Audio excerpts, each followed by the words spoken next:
بیا اینجا بیا اینجا، اینو بگیر ببین، اینو ببین اصلا چقدر سفته، تا هم نمیخوره. خب بذار حالا من درش بیارم.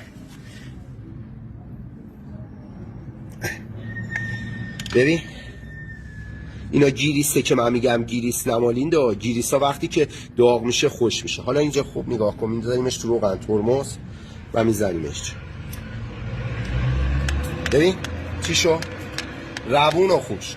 این طرف هم ببین، این هم سفته. خب بذار من درش بیارم. ببین چه خبره، زنگ زده جام کرده.